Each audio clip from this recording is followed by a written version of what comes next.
Hello friends, this is my cooker's hood. It's an extracting hood, and some months ago I tried to start it and it simply wouldn't work.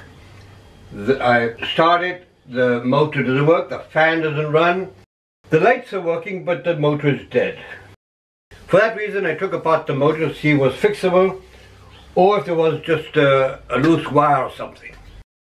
When I removed the motor, I could see that the wiring, the copper wiring, is covered in soot.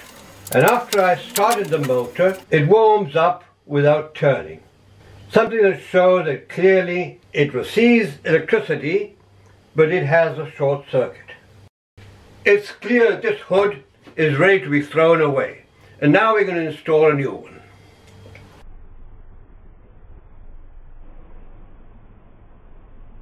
Okay, this is the new hood I'm going to install. This hood is Ursus Trotter UT-VF60 of 2 motors. Why did I select this hood? Well, it has the buttons. It's not sliding buttons, but you press the buttons and they're on the outside.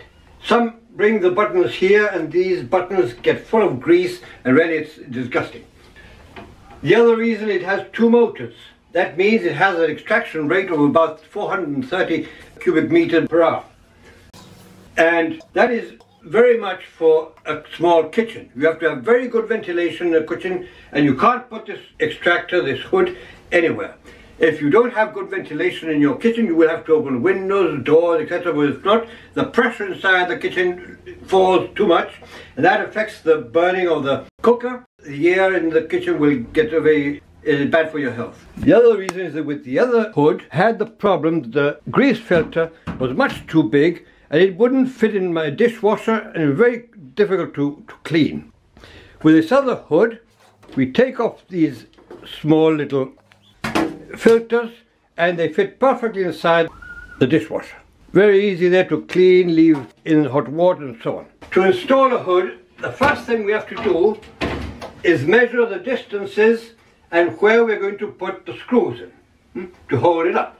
Now, according to the manual and the rules in general, is that the lower surface of the hood must be at 75 centimeters from the top of the cooker. So we have to measure the distances and mark them on the wall where we're going to put the screws in. Now, I'm going to do this as if this was the first time I put a hood on. If I wanted to, I would be able to take advantage of the existing screws and use those to hang it up. However, in this case, I found that the distance between the holes is different to the distance in the other hood, so still I will have to make new holes because they don't fit. So, and the other thing is that with the other hood, I was permanently hitting my head on this thing here. So I want to take it up a bit more, further up, because I've still got space up to the 75 centimeters from the top of the cooker. So I'm going to lift it up and I'm going to start putting in the screws in there as if this was the first time I put a hood here. Hoods bring 4 holes to screw them onto the wall. The top holes are for quick hanging. The head of the screw goes in here and the hood falls into place. The lower holes are for ensuring the hood doesn't move, so there's no risk it might bounce out of the top support. If there is an earthquake or we hit our head on the hood, it can fall out of place, ends up hanging from the cable, and that's a risk. So for that reason, we have to put an extra 2 pair of fixed screws. However, I prefer to put a metal safety catch above the hood so it isn't lifted accidentally. Okay, then we're going to measure. According to the rules, we have to have a minimum of 65 centimeters and a maximum of 75 centimeters as the bottom level of the hood. And as I use this block here to hold it in place. I'm going to use that as the maximum height of the top part of the hood. So I marked there the bottom line or the top part of the hood. From there down I've got 14 centimeters. 14 centimeters gives me a level just below the maximum height it can have regarding the top of the stove. So I'm going to place the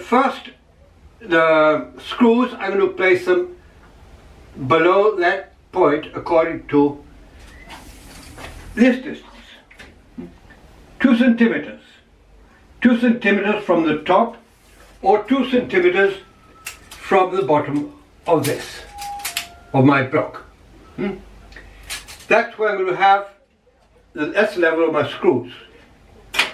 Now, to copy that level across the wall, I can use a level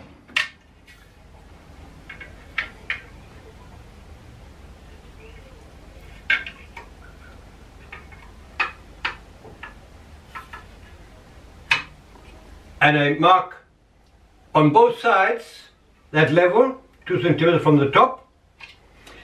But I also can do this measuring from the top of the wall. 56 here and 56 over here.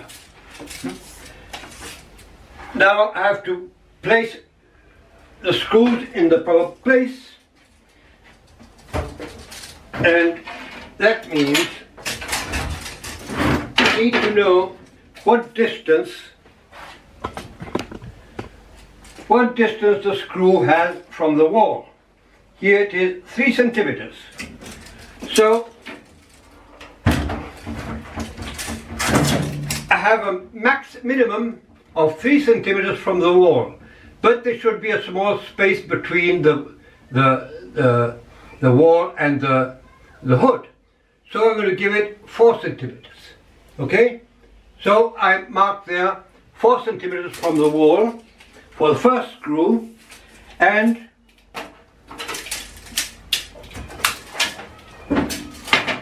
the distance between one screw and the other one is there, 54 centimeters.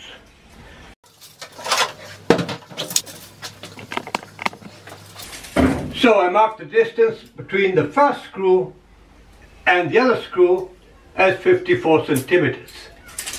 And the height is defined by the level between the marks I did from the ceiling, one in first screw, one in the other screw. And those are the holes I have to make. This one here for the block, for the hood, and the other one for the hood. So let's mark the places where we have to make holes. Here, here, and here.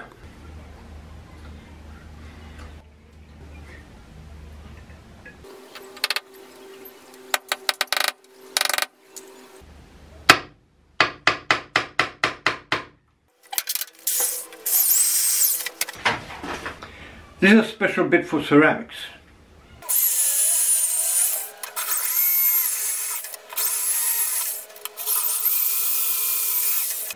Next comes the bit for concrete. A plastic wall plug.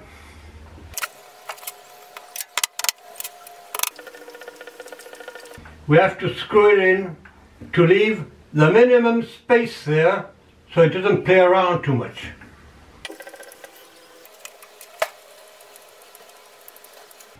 But enough to be able to fit it in. And now we're ready to put the hood on. But before putting the hood on, we have to take off all these little plastic wraps that protect the metal, because they might catch fire while we're cooking something.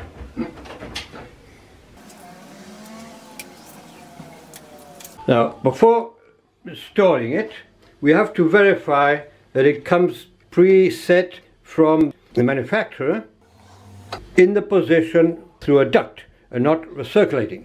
In this case, and with this hood, this lever here says that the door at the back is closed, so it isn't recirculating and coming out of here, but instead it's going up and through that duct. Before putting this on, it's a good idea to have a vision of the holes so we can place it in position.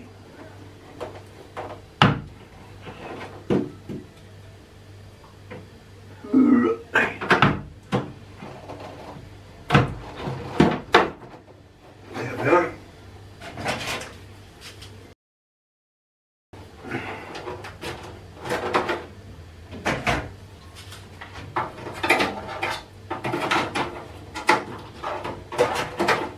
But now we put in this collar for the duct, and if we were going to use it recirculating, it brings this other one that covers the hole.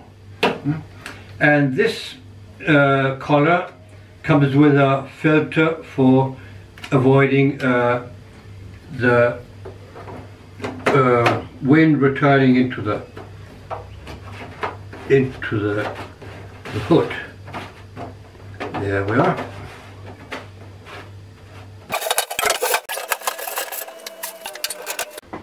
Lights on. Motor.